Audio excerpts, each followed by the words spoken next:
In this episode, we are heading over to the coast, over to the town called Kep. It's actually located southeast on the coast of the country, where there are kind of a lot of vendors who've been there for decades, pretty much selling all this fresh seafood in the market that is located over there. The town is actually about 105 miles from Phnom Penh, the capital city. That's also 125 kilometers. And from kind of one of the bigger coastal towns, Sihanoukville, it's about 125 kilometers or 77 miles away. This place is really famous for its crabs, and there's actually tons of fresh seafood that you can buy every day that are caught locally from all the vendors and everybody who's actually working there. So from my understanding here, you guys came over from bus, and how long did it take to actually get there from where you were staying? Heading down was actually pretty interesting because we kind of took, I don't want to say more back roads, but kind of the more normal roads that they always had. Right now they actually built a new kind of freeway between Phnom Penh and Sihanoukville, and that actually ended up being much quicker. It's about a 2-hour drive. The way we went actually took kind of longer, and we also did stop at a lot of different places because as you're driving, after a couple hours you want to stretch and you might get hungry and everything else. But I would say it took a little bit over 6 hours to finally get there from Phnom Penh. And then from all these different type of crabs that you guys are grabbing right now, do they take it to like a restaurant to cook for you, or how does it work? That's actually one of the interesting thing is actually you can actually buy them, and there's in addition to like the vendors who actually just sell the seafood by itself, there are other vendors who sell like food that are already pre-cooked, or you can actually go to those vendors and ask them to cook it for you. And of course, you gotta pay them to do it, but they'll actually cook it and kind of do kind of what they know how to cook, either barbecue or fry it up or whatever kind of style that they actually know how to cook. So you can actually do that, which is actually pretty cool. And they do have seats and an area where you can actually sit down where they'll cook it for you. You sit there and you wait, and then once they're done, they'll bring it over to you, and you can pretty much eat the seafood that you bought or they caught that morning and you just bought, and then they prepared. Yeah, this is pretty interesting concept. Kind of wish we would have something similar to this in the U.S. I remember when I was in Hong Kong, there's a place called Sai Kung, and it's a very similar concept where you have different vendors selling the fresh seafood caught in the day, and then you have restaurants behind them that will cook everything for you. Yeah, it does make it like really convenient, and it's a pretty interesting place just to kind of walk around and take a look. And outside of seafood, if you're not seafood lover, they do have other things. They do grill other meats and everything else, and also have other kind of food items you can buy, especially street food items. One of the things though, actually coming up here, one of my favorite drinks is sugarcane drinks, and in Khmer they call it a duck pao. And that one is probably one of my all-time top 3 drinks to have. Especially when it's nice and fresh and it's nice and cold. It's just so delicious. It's one of those things where the flavor is so unique. I'll try to think about like how to describe it, but it was really hard to kind of come up with a flavor other than it has this really nice sweetness. The best thing I could kind of think of was like a little bit of an earthy flavor, but I don't think that quite does it justice. But I don't know. It's one of my favorite. Yeah, I don't think it's quite earthy.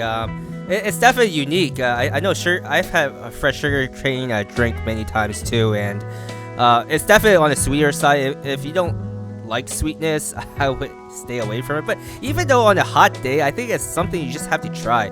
I don't think it's like an earthy flavor though. I think it's kind of like a root, maybe. Would you say it's a root, Simon? I don't know. I kept thinking about it. I mean, it could be, I guess. It also depends on your palate. So people might, be drinking it and kind of tasting different flavors. But I really couldn't think about it. But I really do enjoy it. It's actually it is, like I said before, one of my favorites.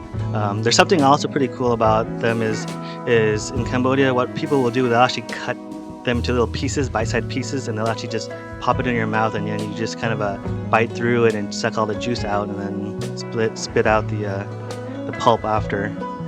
That's a different way that people do eat the sugarcane over there. I think there's some vegan restaurants that use sugarcane like for their part of the chicken drumstick too, right? Yeah, there's they'll actually use it kind of as the stick, like the what do you call it, like just like a stick to put the meat onto it, or put it in. It adds a little bit of sweetness to the inside, and then you can actually grill it up too, and it doesn't burn because it has a lot of moisture and everything inside of it. So in that way, it's actually a pretty useful tool.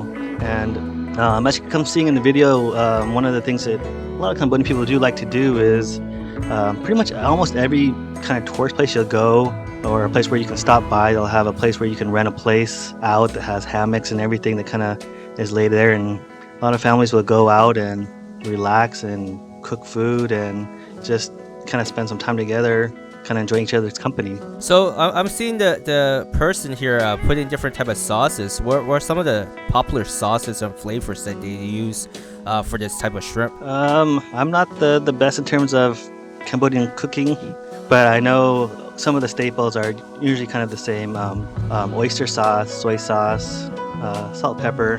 They also use MSG, but I'm not 100% sure if any of those dishes that were made actually had them though. Well, MSG does enhance everything. That's what they say. But at the end of the day, it was all really delicious, so I was really happy. You can't go wrong when it's really delicious homemade food. It's always kind of one of the best things to eat if you can get it. Yeah, definitely.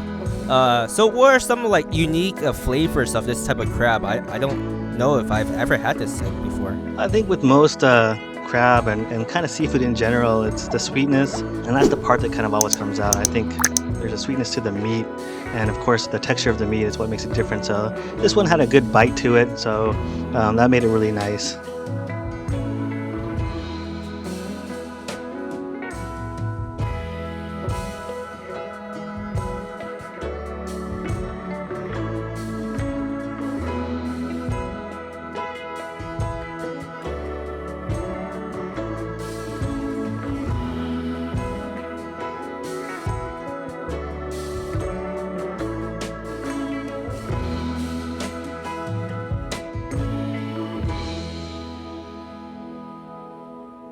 And to close out the episode is our notables. In this episode, it is the town of Kep itself, a wonderful town where Kep Crab Market and Kep Beach are found, where you can get fresh seafood caught that morning, head over to the beautiful beach and enjoy a great day of food and wonderful views, and in my case, with delicious home-cooked meals. If you've enjoyed the content you've seen, don't forget to support the channel and hit like and subscribe. And if you want to see additional pictures of food and our travels, go over to our Instagram page and follow us there. And thanks for watching.